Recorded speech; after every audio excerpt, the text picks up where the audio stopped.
there, welcome to yet another episode of This Might Not Work, where I explore ideas on leadership, change, organizational design, and psychology that affect the way we work, communicate, and live. My guests include world-class subject matter experts from a variety of industries who generously share their ideas, tools, and tactics that you can put to use in your life. This episode features Faiz Yusuf, a 22-year-old published author of not one, but 4 books. He's also a fellow of the Royal Asiatic Society of Great Britain and Ireland for his contribution to the Asian literature. His work with leading publications such as HarperCollins and Penguin Random House, and also the Times of India, among other organizations. We talk about his journey into the writing and publishing of the 4 books that he has written.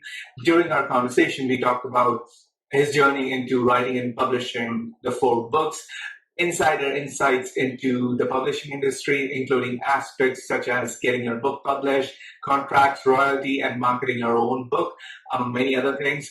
I found this conversation deeply satisfying as I discovered a few things about the publishing industry that I just wasn't aware of. While I don't intend to be a published author anytime soon, the insights that Faiz shares during the conversation are priceless. You would have to pay a consultant money to get the information that Faiz generously shared during our time together. I hope you enjoy this conversation. Hi Faiz, how have you been? Hey Sunil, all good. How are you? Things could have been much better, but we are in the middle of the second wave of this pandemic. So right now I'm doing my best to survive and if possible thrive as well. How about you? I'm latching onto that idea that we're just at the end of the second phase and that there's not going to be like no more third phase, wave or whatever. So yeah, basically latching onto that hope, probably like wishful thinking, but that's all you can do as for right now. Yeah, I'm hearing rumors about the third wave as well. Well, rumors about a pandemic, that it's already in India or already somewhere. I'm pretty sure it's already somewhere. I don't know. Let's hope for the best. That's all I can say. Faiz, thanks so much for taking out the time for this conversation. You and I connected previously just to get to know each other and find out what's so interesting about your life. We're going to get to that soon during our conversation today. But for the uninitiated and people who don't know you, would you like to start with an introduction? Oh, okay. I'm a 22-year-old boy just trying to see how life is coming along, but then what the future holds. But if you want me to get into some specifics, I think the best way to describe me would be a person who has loved writing since he was young. Words have been the only constant in my life, other than my grandmother, which we'll get later. But yeah, I think so. I was born in Patna and I did my schooling in Patna. I did public school. Then I went to Ashoka University, which is like a liberal arts university in Sonipat, and I had an amazing time over there. Although the last 2 years I kind of spent at my house, and it was just like video calls because of the pandemic. So yeah, I kind of missed having a proper college life. But yeah, during that time, I was lucky enough to go to LSE in London for summer semester. And yeah, that was fun. Other than that, during my entire college time, I was able to like intern at a lot of places. I got to intern at UN, UNESCO, HarperCollins, Penguin. I worked for some good people like Rajan and Mukund. Yeah, and I think other than that, I love like youth parliaments. I love participating in literary competitions. I released my first book when I was 15 years old, and yeah, I recently came out with my 4th one, which I hope we discuss later in in our conversation. But yeah, I think that's it. Recently, I was lucky enough and extremely fortunate to be a Royal Member Asiatic Fellow. I just received the journal yesterday, so yeah, that's been like a highlight of my life. But yeah, other than that, I think as for what I said, a 22-year-old boy thinking, what is his purpose in life? Nice.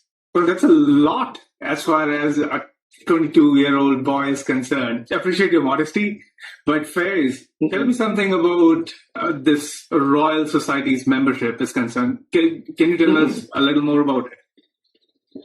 Sure thing. So basically, I remember I came out with my, okay, again, a little backstory. I think every time you're going to ask me a question, I'm going to go with some backstory. So yeah, be prepared for that. So yeah, no, so I came out with my fourth book, which is Bedtime Sun, and I was like really excited with it, and like, going on press interviews to different places and doing a lot of podcasts, TVs, radios, and everything else. So during this time, I met this guy, Safarja Day. He interviewed me for Thrive Global, which was like a media place, and he also wrote my Times of India review actually. But yeah, we got on a call, and I went through his profile and everything, and I saw that he had this written Safarja Day, FRAS, and I was kind of intrigued that hey, what does FRAS mean? I know what doctor is and all of that, but and then I checked that he's like your name if you're a member of the Royal Asiatic Society. Yeah, and I was like kind of intrigued that hey, what is this? So I asked him that hey, what is this society? And then he told me about like okay, there has been Rabindranath Tagore who's like good as part of it, and it's like one of the most like learned societies and whatever. So I was like, well, that sounds cool. And then he said, I'm like, okay, what's the process? And he said, okay, you apply, and then there's like a council that sits, and they elect based on like the discussion and everything. And I was like, oh, okay, obviously. And then obviously in my moment, it's like, okay, that'd be so nice if I get elected into this. But I knew that for sure I wasn't gonna. But I remember my dad saying this, that, and it's actually copied, it's not him, but I mean, that's the first time I heard from him, saying that you have 0% chances of getting into something if you don't try for it. And it's like a paraphrase version of something else, some other quote. Yeah, even though he ripped it off, it's kind of it kind of hit me, and I was like, okay, just gotta like fill a form. Like I'm already filling loads of form for like grad school and everything, so might as well just do this first. And I did, and apparently after my IC, so I didn't get an email. It was just like, hey, you're accepted or whatever. I just received an email that your login registration or Royal Asiatic Society has been confirmed. And I'm like, wait, what? I never applied for the login or whatever. And and then I emailed them that hey, is this like login for what? And it's like, oh, you're a FEL member, you're gonna get certificates soon, and all of the other customary and the constitution, whatever. And yeah, since then I've been a part of it. Apparently, you have to contribute significantly to the Asian literature to do that. I still don't know what is my contribution that's significant, but I am still very grateful for that. It's really an honor, and to get to the people that I interact to help people get the for example, there are a lot of manuscripts that are in the Royal Asiatic Society's library that is exclusive. So I remember there was just like one Harvard researcher who came to me and he's, I need your help. And I'm like, oh, you're going to ask me to research with you. That's so great. And he's, no, you're a member of the Royal Asiatic Society, so you can access their library. I have these titles and manuscripts I want. Please get it for me. And I'm like, okay, I'll take it as a compliment. Okay, it's fine. So, yeah. That is fantastic. So any of the listeners, if they are interested to get the FRAS title behind their names, well, give it a shot. So if you ever see my LinkedIn or even here right now, you never see where I did comma FRAS, and then there was this guy, I wouldn't say the name again, but there was this one person who reached out to me and was like an FRAS. So FRAS can also stand for two things, which is Fellow of Royal Astronomical Society and one for Fellow of Royal Asiatic Society. So there's this person who comes to me and he's, okay, why don't you have that FRAS? Now you're a society member, so why don't you do that? And I'm like, nah, that's just too much show off. So I'm just gonna stick with my Faiz Yusuf name that my parents intended for me. That is fantastic. Yeah, like I said, thank you for your modesty. It really goes a long way, to be very honest. Yes, and given the day and age that we're living in, people are obsessed with titles and all the 3, 2, 4, 20 letters that come behind or after the name. So yeah, thanks for being different. It just might take you places. Who knows? You're 22 years old. And you also mentioned about the 4 books that you've written, including the most recent one. Yeah. What makes a 22-year-old get so motivated to write 4 books? Very good question. And also, I have a very good answer for this as well, for this question. Like when I was really small, like probably 11 or 12, I was like a very introvert person. So I didn't used to like have a lot of friends or go out. It was just me, my family. And most of the time I'd be like my grandmother, just talking to her and listening to her stories and everything. So yeah, obviously, like when you start getting into your senses, you start getting to know what life is, you know how you start getting to, and you're confused because you're taught something else and then you see something else, and it's a whole plethora of confusion that comes into your mind. And I think I needed a channel to process that confusion and just put down my feelings in a way that I know what they are. Because when they're just in your head, you never know what they are. It's like one of those thoughts. So I remember at the age of 12, I wrote funny story. I wrote my first poem actually almost something very similar to this. So I remember when it was my grandmother's birthday and everybody was supposed to do something for her or whatever. I was 12 years old. I didn't have money, obviously broke, and I didn't have any other special talents. Like I couldn't sing. I have a really bad voice, or I couldn't dance. Really bad hand-eye coordination. But so I was like, okay, what can I do? And I'm like, okay, I can maybe tell her how much I love her, because I'm an ardent believer of the fact that I'm the person who loves her the most in this world. So I was like, maybe I could tell her this through maybe like a poem or something. I wrote down that poem. I still remember the title for it. A little cringeworthy, but I mean, what can you expect more from like a 12, 13-year-old person? Which is like, you're in my heart from the start. Not as rhyming, but for the birthday party. And everybody appreciated it. Hey, this is a good poem. And I was like, oh, okay, maybe this is what everybody thought, that some person has some talent and you gotta find your calling. Maybe this is my calling.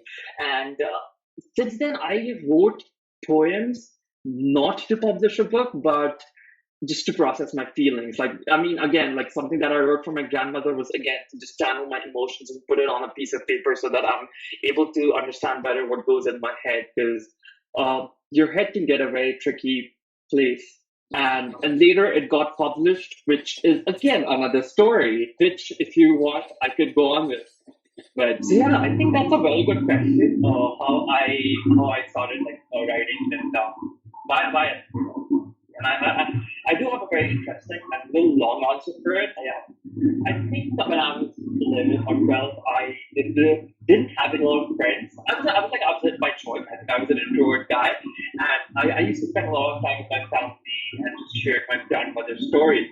And but when you're like 12 or 13 or whatever, you start coming to your senses. And, you see what the world is. So it was more like, oh, okay, so I've been taught this, but then when I see in this world, it's this, which is very contradictory. There's so much confusion, there's so much dilemma, there's so much going on in your mind that you want answers for, or you just want to like process. And I think writing for me became that process that I was able to channel my emotions, channel my understanding, channel what I felt, to be honest. Yeah, and I think it was, I remember I writing my first poem for my grandmother. It was mostly like, so she had her birthday coming up, and everybody was supposed to do something for her, and obviously I didn't have any money because 12 years old, broke. And I didn't have any special talent. I have a really bad voice. I can't sing or dance because I'm really bad hand-eye coordination. So I was like, what can I tell her? And I'm a huge believer of the fact that I'm the person who loves her the most in this world. So I was like, okay, maybe I could tell her that. And okay, maybe I can write it on a piece of paper, and just to get dazzle in it. I was like, okay, maybe I'll turn it into a poem. And I did. And I remember still reading the title of that poem. Little cringeworthy, but I think you can understand for it, like for a 12-year-old person perspective. You're in my heart from the start. And I gave it to her on her birthday, and she really loved it. And she read it aloud to the room, and we started clapping and praising that, hey, this guy can write good poems. Probably one of the Jannah books, but not the best. So I thought maybe this is my calling, because everybody talks about that. Okay, you have to watch your passion or your career or whatever. And I thought that maybe poetry is that for me. Even then, I never took it as a career, even up till now. Like poetry is not my career, even though I would say like I wrote 4 books or whatever. But yeah, even then it was more like I want to process all of these emotions, and I just thought that okay, this was one of the ways where I was able to process a really happy emotion. So maybe the next time I get sad or I get angry or I feel like okay, something is supposed to happen this way, but it's not. It's going this way. I might be able to put it into words or I just kind of vent out because I told you like I was an introvert. I didn't used to talk to a lot of people, and I did, and it just kept going on. Like I used to come back from school, something would have happened if I had like a fight with my friend or we had the teacher said something nice to me. I would just pen it down, and I used to come up with these clever lines, like these one-liners that I thought that really smart did, and that took form of like a poetry and the lyrical poetry, I would say. And yes, that's how my first book was born. Now, obviously, like writing a book is one thing and getting it published is another. And yeah, the publishing part came a little later. And even then, it was completely unintentional and by choice. But I think I've already went on to my story a lot. So if you want, I can get to that. But if you have like any other questions in the meantime, Sure. Please go ahead. I'm intrigued now. So basically, yeah. So like up to the age of 40, I kept writing, as I told you. And again, even then, no book idea or whatever. It's who would want to publish like these poems. There are like new age Shakespeare's over there in this world. So I remember this is something where my memories goes for a toss. It was either my principal's office or either the trustee of my office. I don't know. Of my school, whatever. Sorry, the principal's office or the trustee of my school. Either of the two who I just like I was there maybe because I was like a prefect or class monitor, I don't remember. And I was there. Like in some conversation I mentioned that I write and I'm like a collection of poems, not even a book. And okay, how many poems did you write? I said 35 maybe. And he's like, yeah, that could form a book. And yeah, but aren't all books supposed to be cohesive and have a storyline to it and whatever? And aren't they supposed to be written by bigger people than a 40-year-old? And he said, okay, just mail it to me. And I did. And I don't know, like, he knew some publisher guy, it was Ocean Book, and they just really, like, were intrigued by the idea that a 15-year-old could, or 14, they were all, like, intrigued by the idea that maybe a 40-year-old boy could, just write out 150 pages or whatever. They decided to publish it, honestly. And then I really had no idea. To be honest, it was like a manuscript would come almost bi-weekly in my post, and you have to correct it. And even then, I was like, obviously the editors double the age, I still don't know what the editor was. But I just know, like, because they were, like, cutting lines and then, okay, you should have this because it's grammatically wrong, or you could have this word because, like, for aesthetic purposes. And even then, I was, like, hell-bent on that idea that, hey, this is, like, my work and I'm going to have full artistic control over it. But the words that I'm going to change. So it's, like, a lot of back and forth. And my dad, you're never going to end up, like, publishing a book if you're just going to, like, keep having these periods. Again, I just wanted something to be genuine, never a party or a business, which I feel like now. And that happened. Finally, there were like a day where there was no more correction and but published. And I just felt, I remember like everybody started talking to me. I think that was like the first few moments where I came from an introvert to a person who loves speaking now, like you cannot stop speaking and that's it. It really helped in my personal growth more than anything else. Obviously, it did help in my career. A lot of people are really excited when they see, okay, you record an author, so maybe I get an interview or whatever, or they're happy. So it's a good story to tell with bodies. But more than anything, I still believe it's the personal transformation that writing has helped with. Nice. That's quite a story, Faiz. And thank you so much for generously sharing it with us. That was book number 1. What about books 2 and 3? How did they came about? Oh, okay, that's a good point. A very rocky story, and probably even a little longer one. So, yeah, when I wrote my first book, again, not in my sense, as a 15-year-old boy doesn't know. I didn't get any royalties. And not that I didn't sign any contract. Like I didn't sign any contract for the first one because I didn't pay any money. I was like a traditional publishing, but I also didn't sign any contract. And I don't know if I started to know. Yeah. But for the second one, I think okay. A little dark story over here. I dropped out of my 12th. I had some depression and anxiety because of which I couldn't give my 12th boards. And I had to wait a year to give my 12 boards, like the coming year, and just sit again. And I thought that maybe this year could be something that I do something substantial with, or not even substantial with it. It's just I just need a break because I had already been like my entire 11th and 12th because it was like only the end that I didn't give my exams. I was like, I know when I say it as a kid. And when it comes from like a mindset of a kid, that when you say, okay, you're saturated with a lot of work, it doesn't seem like that. But it seems like, oh, what is this kid saying? He doesn't have any responsibilities. What saturation? I just felt like there was so much going on. Like there was like literary, and there were MUNs, like all the United Nations, the youth parliaments, and then there was like a lot of exams, and then the pressure of still like holding on to that scholars badge that I used to get, or holding on to that 10 GPA, and still being like popular kid in school, and there's like a lot of drama in high school. That's something I really like. But all that, and friends, and then a lot of like I was also like the cultural secretary, but probably the cultural secretary. Not in position art, but still like I kind of.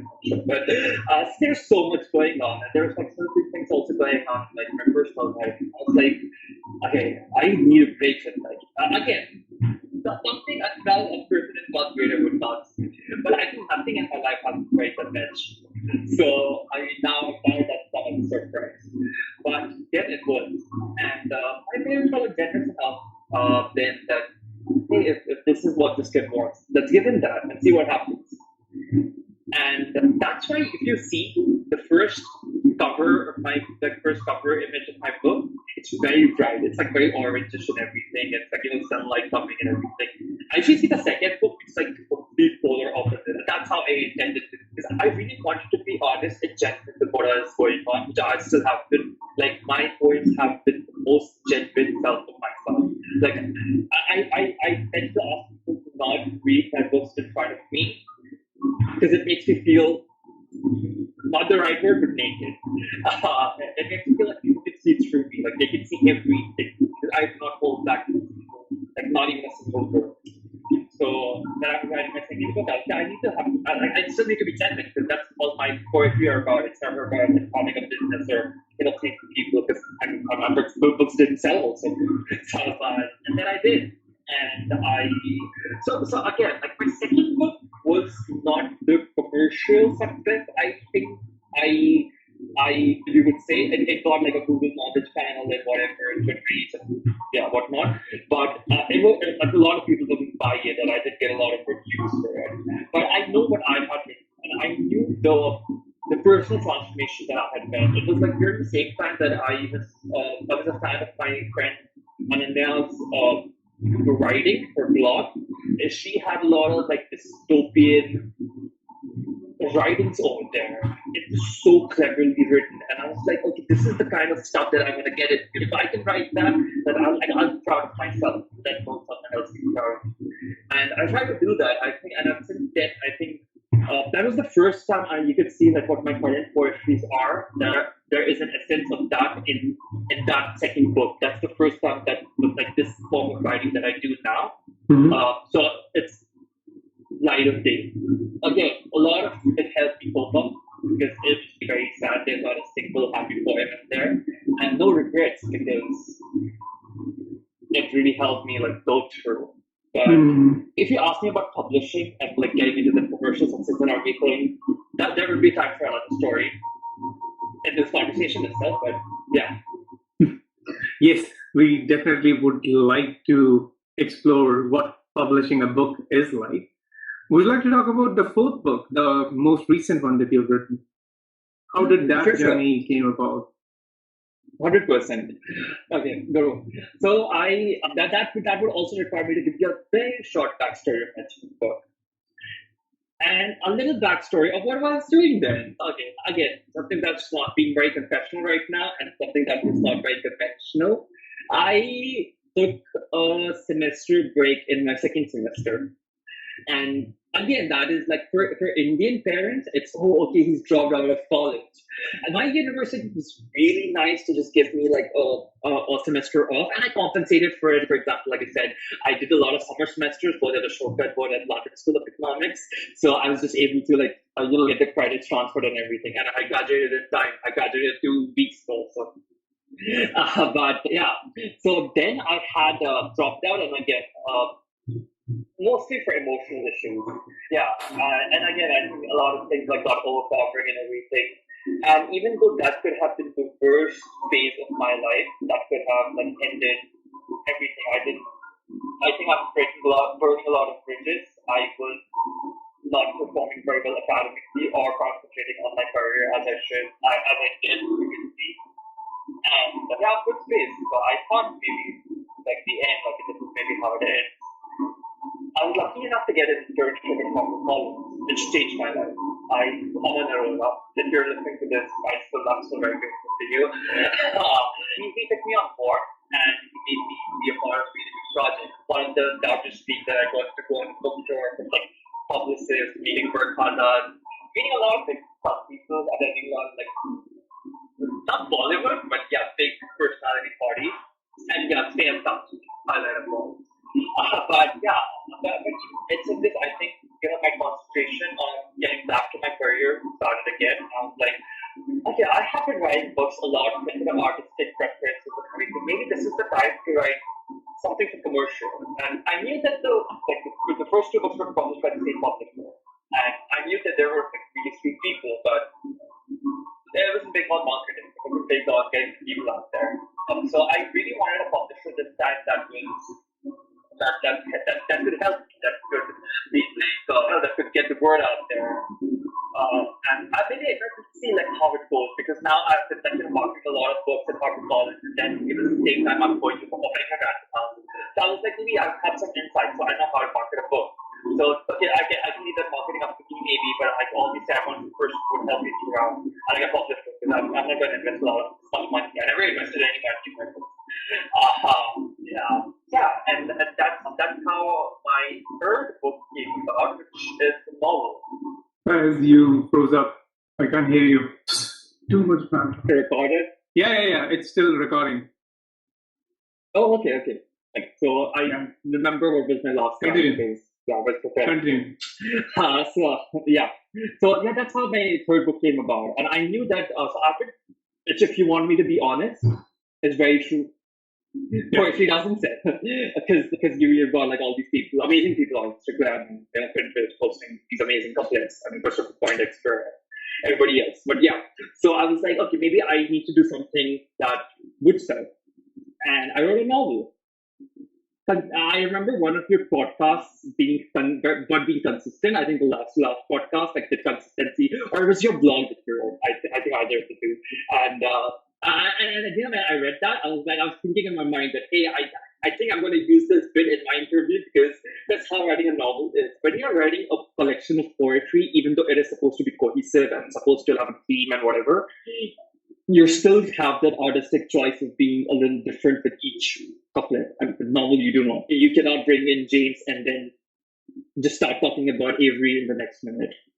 So yeah, I wrote a novel and I got it published, and I got a lot of reviews for it and a lot of, I wouldn't say commercial success again. The bars of commercial success are really high. But something that the first time people read my book, like a significant amount of people read my book. That's how I put it. But yet again, I still feel like that was a rushed release. That was something where I wanted to prove myself. I wanted to get back in my career, and I wanted to do 100 things at once, which is like writing a book, joining at UN, volunteering for UNESCO, for HarperCollins, LSE, or Rajan, and all at the same time. And all of this happened within 4 months span where I was like not in my college. So yeah, what could have been the worst turned out to be the best for me. But regarding this book, even though it saw its day of light and it was received better than the earlier books, I still believe it's the worst written book that I've ever had. And the reason I say that because it had so much potential, and I really loved the story. And I think I could have done a way better job than it. And since then, I have this ardent desire to write something that I could like hold that book and be like, hey, you should read this. I wrote this. And I wouldn't do with this third book. I was like, okay, maybe other people are reading it, good for them, but I'm never gonna. I just didn't feel satisfied as a creator, and that's how the idea of my fourth book came about. So yeah, sorry, counterintuitive to the question, but I'm just amazed you've been able to do so much, and you're just 22 and you have been able to do so much. 4 books, that's massive. That's massive by any standards. People spend their entire lives to get out 1 book, let alone 4. But you've been able to do that at the age of 22. Yes, you haven't been really satisfied as far as the quality that you really wanted to put out, or probably you wouldn't call them, or you wouldn't like to call it your life's work, because I get the feeling that you have this hope that it's going to come. The best work is yet to come, as I say. It did with my 4th one. Okay. So yeah, this is where I go all out of publishing and everything. So yeah, this 4th one, I'm a person who's now patient, and I'm a person who's now like settled in life, and I don't have to. As you dropped out again, I think. Sorry, once again. I hope it's still recording. I keep remembering my last name. Okay. Yeah, no worries. You can start from where my question ended about the 4th book. Yeah, exactly. So with this, when everything ended, and I think it was last year, when just before the pandemic. Yeah. So I was like, okay, now I'm in a good place in my life right now. I do not have to prove anything to anyone. I am not in a rushed state. I am not. I know how the publishing world works and everything, and I just related to it. And I was like, okay, this is my chance. Like I know when I start getting into like college and like in postgrad and start working, it's gonna be busy. So maybe this is my time where I do that. And obviously it looked good on my grad school application if it said, okay, he's a best-selling author or whatever that title is. And interestingly, I got nominated for 2. But yeah, so point being that here I was like, I wanted full control, artistic autonomy, yet have people marketed for me, yet I should not be the one investing any kind of like monthly. You ask me to give 100 interviews a day, I'd love to, but nothing monetarily, because it makes you feel like the other person does not value or believe in the work that I did. And this is something that I've later. This is something I tell to people about, like, never pay for your work. Never, if you have written, your work should stand alone. And that's why I've always, even during the process, I always despise is a very bad word or a very strong word, and yet I will still use it for not self-publishing, but at least vanity publishing. In some cases, yes, self-publishing does come at a cost as well, which I again do not recommend. But in some cases, like Amazon and everything, you do not have to pay anything. But there are a lot of vanity publishers which would be like, oh, okay, you give me 50,000 rupees and I'll publish your book. Never go for that. That's a scam. You never require 50,000 rupees to publish a book. Trust me. And you may do. That's the point. Like that budget for every book is different, but the fact is that your work, the words that you have written, should be enough for a publisher to take it forward. If you're already putting 1 year or 2 years of your life, I don't think you have to put in more money also along with it. That, hey, please take my life's work and publish it. Like if you give, I could invest 15,000 on my own, hire freelance editors, hire freelance cover graphic designers, and do it on my own. So never do that. But yeah. So point being, I realized that there were a lot of scams going on. People would say that, hey, this is really great, and just even either they would put it in some sneaky way. It'd be like, okay, buy 200 copies of your book, and we'll like buy that, and we publish your book. And even though it works for celebrities, because for celebrities they have to send it to thousands of people and they give them a very wide circle. For example, Sanjay Khan. I remember when I was doing this in my Penguin, this thing, he sold a lot of copies of Sanjay Khan, and apparently it sold out, but only because, okay, I shouldn't be saying this, but God forbid. I hope Penguin doesn't call me for this. But only, only because actually his friends would buy and give it to charity. And obviously it was a good book. That's why it did. I mean, Penguin wouldn't publish to me. That's not good content, like content-wise. But yeah, that's also like one of the major ways of selling it. Through word of mouth, through personal contacts, through your influence. When you're starting out as a writer, you do not have anything there. I can't know more than 50 people who would love to read that book or whatever. Like even my sister still hasn't read any of my books. So.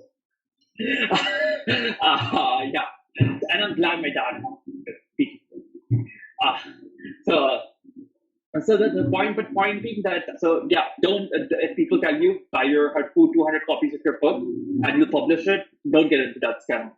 If people say that it's a normal thing to do, I would say it's a privilege. It's very privileged, but that doesn't make it normal. And COVID is prevalent, not normal. So yeah, so that was one thing that I realized during the process. So I was hell-bent on getting a traditional publisher.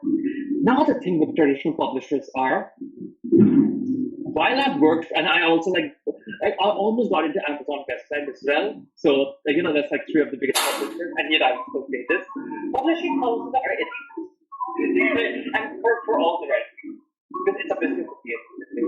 The reason being, they have to sell at the end of the day, and they have to realize that if I'm investing in these publishing houses, you're not paying any money. They are the ones who are doing everything. They're putting in marketing, digital marketing, ads, editors. They're like a whole team of editors, a whole team of graphic designer, a whole team of people who write press releases.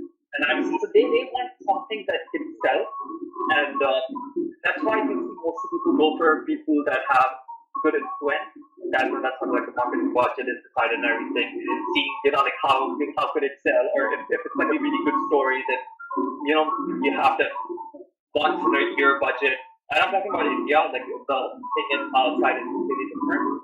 In India, you have this big budget for just one book that you want to invest in because you feel like you're not happy about it, or you feel like optimistic that it's something big. But yeah, other than that, it's very difficult to convince a publisher that hey, publish this, it'll sell. Because there are like hundreds of books over there, and you cannot, as bad as it sounds, you cannot expect people to read thousands of manuscripts every day. Like, I really felt bad for my editorial interns because they had to read these. Some manuscripts were very good, and some manuscripts were very bad. And even though most of the time you only have to send 3 chapters of the book or 6 poems, it has a huge scrutiny process. It goes to the intern has to approve it. It goes to the assistant editor, he has to approve it. It goes to the editor, has to approve it. Then the editor approves it. Then it goes to the senior editor or whatever. Then the senior editor approves it. He likes the story or whatever. And then obviously in the midst of this, there's you have to send the full manuscript and the pitch and whatever. And how you could imagine your marketing plan would be and everything, and how you could be get the word out. Then once even when it's done with the senior editor, then it gets into a pipeline, and then the year is decided that it will get one, and it's like a full pipeline. And then a publisher is like a publisher itself. So even the publishing house has a publisher itself, who's like the overall publisher of the book. They could have come up with a better name, but they chooses the book, and he's like, oh, okay, maybe this book is right, so I'm going to publish. I'm going to take up this as a project, and then your book is getting out. So if you ask me, I have seen people sending a manuscript and getting their books published. Most of the time, never, but sometimes even 2 years down the line, which is a very long process. And that didn't happen to me. And I have some tips so that it doesn't happen to the people who are watching this. So, yeah. Wow, that's an elaborate process. Wow. So, your 4th book, is your 4th book about publishing, or you just described the whole publishing process? What is the 4th book about? Now that we've walked through the entire journey of you, starting with a poetry book and then moving on to books 2 and 3, we're talking about the 4th book. What is it about? Exactly. Yeah, no. 4th one is actually about poetry again. Okay. So I remember I telling you that my 3rd book was something that I was not very proud of. I was not very proud of. And I was like, okay, maybe because I'm not being genuine. Because for the first 2 books, I was proud because I was genuine. And I was like, okay, maybe poetry doesn't sell, but if I write a bad novel, it won't sell anyways. What option do I have? And plus, I felt like, okay, you know how people keep saying that something doesn't have a lot of scope. For example, liberal arts doesn't have a lot of scope. Apparently, it's supposed to be there, or yeah, like dancing, singing, whatever doesn't have scope. But I think that the scope is determined by how good you are. If you're good at something, you're at the top. If you're not, then there's no scope of anything, like literally anything. So I was like, okay, chuck that scope thing, chuck what people say, because this is something that I'm doing for myself. And so that a good publisher would be able to take it up because they'd be like, happy with the quality and everything. And I did. I poured my heart out in this book, which I'm so proud of. But point being, not easy to get a publisher because I knew this whole process. I cannot wait 2 years of my life. I'll be like, I'll probably be like in my graduating from my postgraduate degree, and I'll be like, I cannot wait this long. I mailed a lot of people. I mailed hundreds. Okay, this is full disclosure. I literally even went to people's offices if they didn't reply to emails of mine. And I'd be like, hey, please check it. Because they'd be like, okay, so are you like celebrating something or whatever, or you're an officer or whatever? I'm like, no. I actually send out a request, and maybe if you go down your email inbox like 2 years, 2 weeks down the line, maybe you'll find an email from the Faiz Yusuf. You might want to check it. And then I go, again, not something that I recommend. And it did work. And I got a call from this amazing publisher, which is Emerald Publishers. Again, not a very big publisher, but I wouldn't want a very, very big publisher then anyway, because my name would get very sidelined by these big names that they're already publishing. But there was Emerald Publishers who really believed in my book, and they were like, okay, what we're gonna do is we're gonna make sure that you are at bookstores. Your book is at bookstores. It's just not there on the Amazon. You're a part of a lot of literary festivals, like the one in Hyderabad and the one in Jaipur. Again, all of that, like I was supposed to go, but got cancelled, sadly.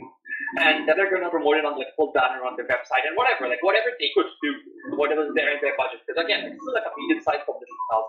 What they've made me promise was that, hey, you don't want to put money in money, don't. Just make sure you market it to the best of your effort. Just promise us that you would. And that felt so good because they were believing in my book. They were like, okay, so this is a person who I would do the best, and I will also want them to do the best.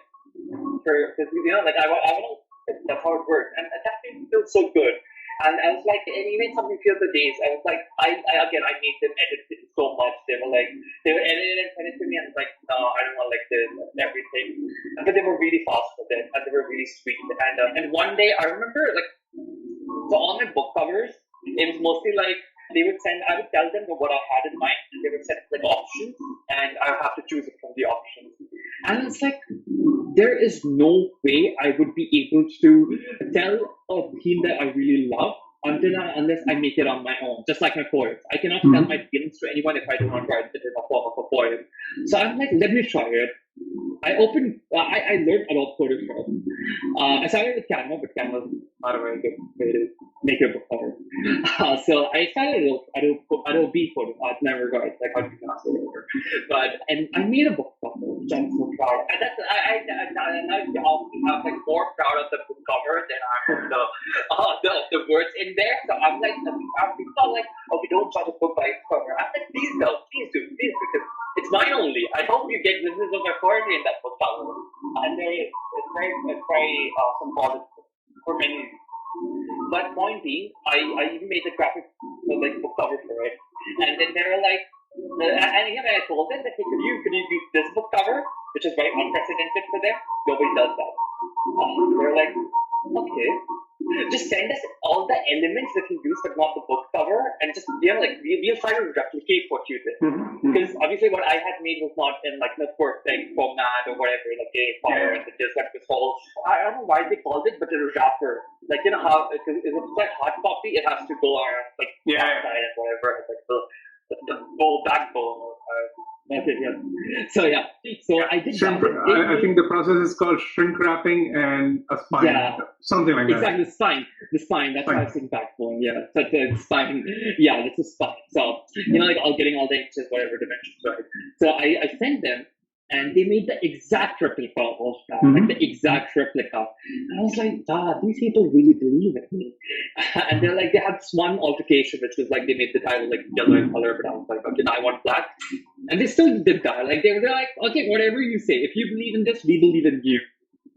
So obviously you have to build something for yourself before. I mean, one of the only reasons Emerald was so sure of me was that I had 3 books up my sleeve and that I had worked at Harper and Penguin. So they knew that, okay, he has got some, like, he knows something about marketing and writing and everything.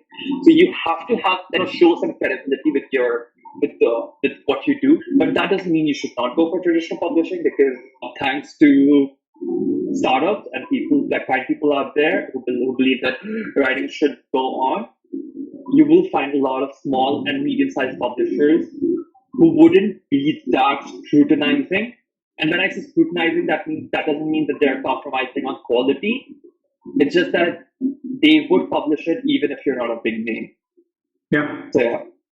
And try to go for it and try to be shameless. Be shameless. Because it's your life work.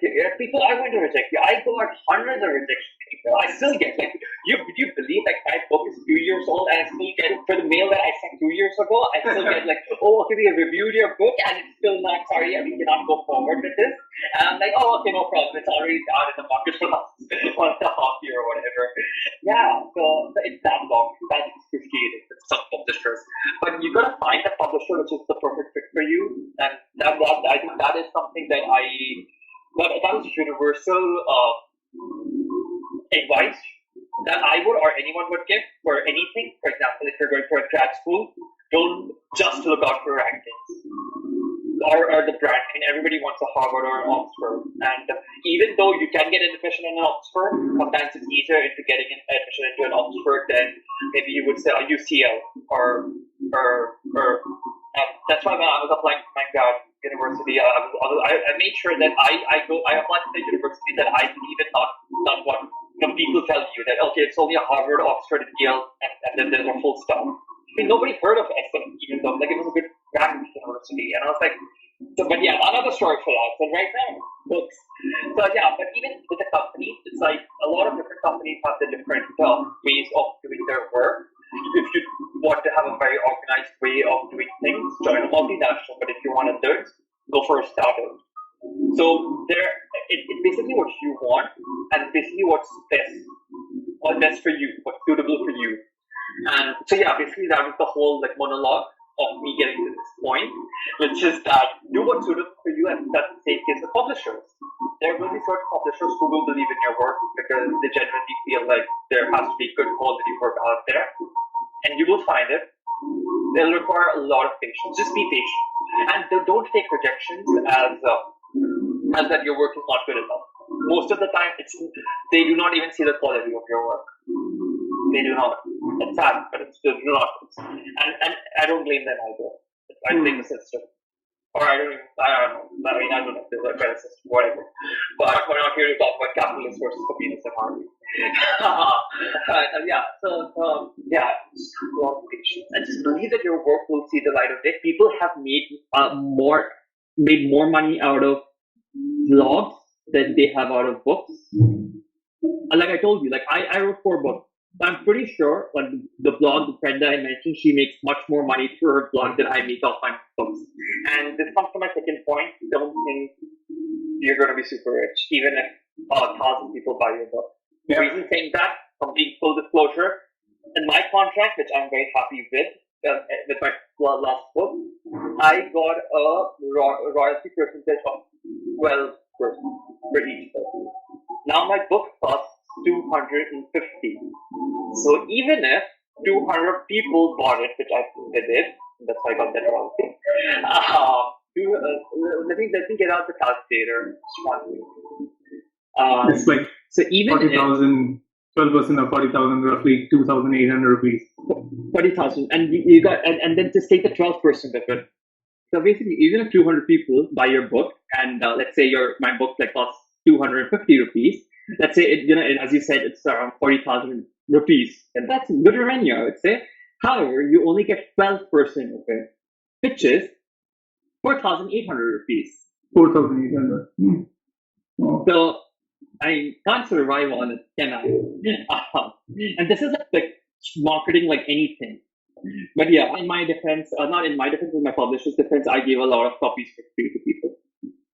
Yeah, sorry. But yeah, no, point being, yeah, that's the fact. And you cannot, obviously, and for example, like if you see my contract, again, it's something I'm very happy with, but something, if you ask Chetan Bhagat, I'm pretty sure he owns like 50% or 60% of the royalties. And again, it depends upon the credibility you have and the selling power that you have. Again, like I think selling power, there are a lot of good music out there, but there's a reason why there is such a big advertising budget on Taylor Swift or Katy Perry. Even though there is like Hans Zimmer out there, because it's a selling power that matters. Sadly, capitalist world we live in.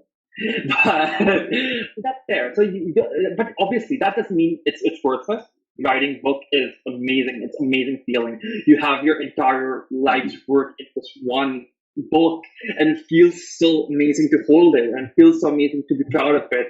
And again, it really helps you in other avenues, which if not just for personal transformation or just for the sake of writing because you love writing, in your career, it helps a lot. My grammar, I got a 99% style in TOEFL, and I'm not saying it to brag, but just saying it for the fact that it's only because I went through such excruciating process of editing my books that I had to take care of like Oxford commas and the M dashes and what's the difference between an N dash and a hyphen. You know, between a date, between like dates, you use an N dash, but between correcting two words, you're using a hyphen. But if you're using something instead of a colon, you use an M dash, which is crazy to me, back there. I was like, okay, I know one dash only. So yeah, and so it helps you that way. Also, secondly, it also helps you like to be out there and have these press interviews and just talk to people, meet new people. I couldn't have met you if I hadn't published a book. Who knows? And I got Royal Asiatic Society mostly because of those midnights, and I'm pretty sure about it because that's all my application was. So yeah, and we get a dual knowledge family. You have good ads. You meet a lot of people. People love do your work, and especially this is where I come like the biggest satisfaction that your writing gift will ever give you. When people say that this helped me go through a difficult time. So I have this my authors page, which my publisher was very kind enough. Like I didn't know they were going to do this, but they did it. So they in my book, like if you open it, the first page has a barcode. And I'm like, what the hell a barcode is doing in a book? Like on the first page of the book. And so people can scan it, and then they'll take them to a website where they can talk to me. They talk to the author, like they do it for all the books. So they would just want to make it an interactive experience for the people who who read the book. And and a lot of people reached out and they said that, hey, can I call you Faiz? Because they're people like, hey, Mr. Faiz or Mr. Yusuf, whatever. And it's because I felt like you're a brother to me, or it made me feel like you also went through this. Did you go through this? Because I also went through this, and I think you went through this. That's why you did this. But how did you come about it? Or could you say more? And that is so satisfying because my prologue of the book is literally just 3 lines that I hope when I take shots, without telling you what goes behind, I hope you look for the context. And my readers did look for the context, which was so gratifying. But the moment when I say this, I have like chills up my spine, and the smile on my face cannot do justice because there's tears behind these eyes right now, which cannot express the gratitude I feel for the people who just not like my work, but also found solace in it, and who found peace in it, who found happiness. They felt that this is something that could help them. What's better than that? Wow. Thank you so much for sharing all of that. I really appreciate it. So if someone was to, I'm pretty sure there are many people out there, especially the ones who will be listening to this podcast episode. Many of them want to write a book or have been wanting to write a book. But again, the number one thing is they don't know where to start, for which you have a solution, as in start writing. And writing could be anything. It could be a manuscript or even a small start, something as small as a blog post or something as small as something on many of the social media websites out there. The idea is to get into the habit of things before you can jump on to the bigger things like writing a book. So starting small remains the key. The other aspect which I found intriguing was the way books are published right now. You mentioned there is vanity publishing, there is publishing, and there is the traditional publisher. I'm quite aware of the traditional publisher, but what exactly is the difference between vanity publishing and self-publishing? Good point. So it's basically the amount of money that you put in. So with self-publishing, for example, on Amazon, if you want to do it right now, there's this option of self-publishing. And even on Kobo, I feel. What do you have to do? You just have got to make a book cover. You just got to have an edited manuscript to yourself, which you could have edited on your own. Put it out there, like just submit it. Amazon will do a review check and they'll get back to you. And mostly they'll approve if it doesn't have like a grammatical mistake or whatever. And yeah, it'll be on Amazon. It's that simple. It's self-publishing. Oh. And yeah, it's that simple. And you have all the rights to control it, write the bio, right? What the description, author's page. Vanity publishing is, so they'll ask you that, hey, you pay, like the bundles go to like 1 lakh, 2 lakh, 3 lakh, they're like deluxe packages. Like, we're going to do this for you. We're going to publish it like glossy papers. We're going to publish it with this much marketing detail. We're going to send it to these many number of marketing media databases. And most of it is a sham. Because if people believe in your work, why? I don't know.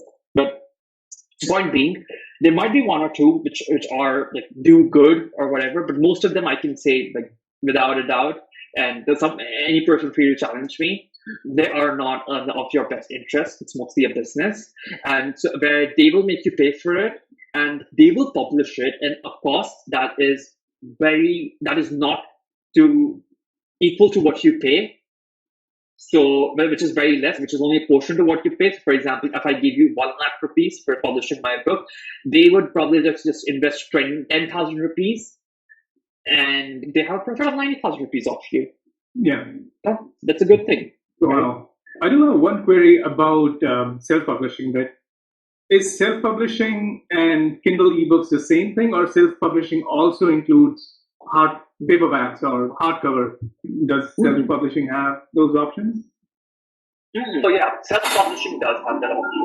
So Kindle, what I mean by that is that if you want any book that comes out, it's mostly now hard copy, paperback, audio, and obviously if it gets really famous, then it becomes like an audio book. But yeah, first, so yeah, like the normal bookstore, the Amazon Marketplace, and you find that your paperback and hard copy. And the last one which you'll find is like the digital one. And it's just like these digital ones are out there on the Kindle. Yeah. I mean, the good thing about self-publishing is that you can actually publish it as a paperback. The other thing is that what they'll do, for example, like I mentioned, that they'll take your manuscript and they'll take your book cover and put it up there. The good thing about self-publishing is actually that you can actually have paperbacks with you. Now, I think, Kindle is basically the online version of the books. Mm-hmm. It's just like another marketplace for online books, like EPUB or PDF versions, but when you basically self-publish, you have the option to choose if you want it as a paperback or as an online ebook or both of them. And you can have both at the same time without paying any money. So what Amazon will do then is that, for example, if you have sent out a manuscript and everything's approved and they find that none of there's no like missing pages or very bad grammar or the book wrapper is nice, they have their own factories which they would publish it at. So it would be done on a case-by-case basis. So most of the time, traditional publishers, what they do is they produce bundles of books. For example, you see that there are like 10,000 and 20,000 book published, and it'll be like called the first drop or the second drop. And then then we say it's got sold out. And once it's sold out, that means that there's a demand for it. So we're just going to get out with like the second installment. With like self-publishing, it'll be on a case-by-case basis. It'll be like if a person orders, it'll be published and it'll be sent to that person. Your book wouldn't be published in advance or in advance, or in bulk. It's just like on case. Makes sense. So I'm only wondering, what is making people go for vanity publishing when we have two very good options? One, the first one is the most hard one, traditional publishing. But what is making people not opt for self-publishing? It seems to be a very almost like it's a zero-cost solution to their publishing woes, so to speak. Completely. And yeah, I think the reason for that is promises. Everybody writes a book when you self-publish it, you know that you're getting the word out there, but you are never sure that it's going to be read by people. And obviously, for example, as an author who wants to put his writing out there in the world, obviously you want someone to read it. And that is what the vanity publishers promises you, that hey, we'll just not have your book out there on Amazon, with an Amazon link attached to it. We're also going to have robust marketing and campaigns and advertisements, Google AdWords, and we're just going to make sure that you're like a top author, and they're going to make promises to the next Chetan Bhagat, and that if you go for the super deluxe version, then you're Chetan Bhagat, but if you go for this platinum, bronze version, then you're just going to be like mediocre author, but you still be successful. So basically, your success doesn't depend upon the quality of writing you do, but the amount of money you pay to the publisher passes for marketing, which is very counterintuitive. So yeah, I think it's these fake promises and the persuasion of these fake promises. And honestly, when people, especially for example, like I said, when people are looking for a traditional publisher, they get very desperate, which is completely okay. You get desperate because and then that happens. But so in the process, I think vanity publishers usually come in and feel like, hey, it's an easy solution. Like, okay, nobody's saying you, we're here for you, and we're really going to believe in your work unless you pay us $1 rupees. And that's what they do, and people buy it. And yeah, so for example, as testimonials, they would say, okay, they did one ad, maybe that ad took 5,000 rupees, but where did the other 95,000 rupees go? Yeah. So yeah, it's exactly that, and I just feel like it's the system to blame obviously as well. If there hadn't been a really good lack of traditional publishers, then maybe vanity publishers wouldn't have come up. But again, traditional publishers also have a certain budget they have to work with, certain books they can come out with, both for like monetary and quality purposes. You don't want to overdo stuff. And maybe that's the reason why when you see a Penguin or a Harper book, you're like, okay, I can ensure some kind of quality with it, that it's got like 100,000 quality check. Thank you so much for taking out time. Where can people find you and your books? Yes. Yes, for sure. First of all, I actually start by saying that, Sunil, thank you so much for this conversation, to be honest. It felt cathartic. Again, I think I feel like whenever I put something out or say something or write something, I'm able to process a lot, and it made me go on such a good memory lane. One of the best interviews I've ever had, to be honest. Not even interview, just like a conversation. It felt so nice, and just yeah. Thank you so much. You're like I don't know, So no surprise, the audience would love to follow you the way they do because of the charisma that you bring and the genuineness that you bring, the trust in the other person, and the way that you're able to put people in a very comfortable position. It's not very easy to ask. It's a difficult question to ask, but something that is something where you tread on the lines of a person's personal life and still make them feel comfortable by talking about it, which I did, and that's unprecedented for me. So thank you so much for that. Thank you. The pleasure was all mine. Sorry, go ahead. No, I have to take 20% royalty for that. Absolutely, the check is on the way. No detail, but no. So yeah, where can they find me? Please feel free to just hit me up on LinkedIn or Instagram. My Instagram handle is faiz by USUF. So faiz.yusuf, basically the spelling that probably you'll be seeing somewhere around here. Sure. I'll leave all the links in the show notes so that everyone is able to reach out to you. Yeah, absolutely. Yeah, and yeah, you could find my latest book, Midnight Sun, which now I would recommend you to read it because again, something I'm proud of. Finally, and you can find it on Amazon, and Yasin will probably be sharing that with you. But thank you so much for listening, guys. And I'm really grateful to you. And if you literally have any questions regarding publishing, or even grad school, or how or just want to have a chat, over a cup of coffee, virtually, obviously. Feel free to hit me up. I love talking to people, and I'd be more than happy to give any insight I want. I'm capable of. Awesome. Thank you so much, Faiz, for your time, and we'll meet up again. Thank you. 100%. Cool. All right, folks, thanks a gazillion for your time and attention. You could have chosen to do something else or even listen to someone else, but you chose this podcast, and I deeply appreciate that. If you like what you've heard, please share it with your friends, family, and loved ones. It helps the podcast stay in good standing with the podcast platform algorithms, and it helps me stay motivated to bring in more awesomeness to you. Until we meet again, stay safe, healthy, and keep those stories coming. Thank you. All right, folks, thanks a gazillion for your time and attention. You could have chosen to do something else or even listen to someone else, but you chose this podcast, and I deeply appreciate that.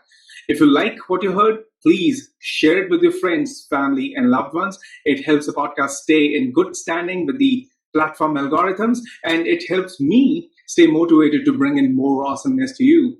Until we meet again, stay safe, healthy, and keep those stories coming. Thank you.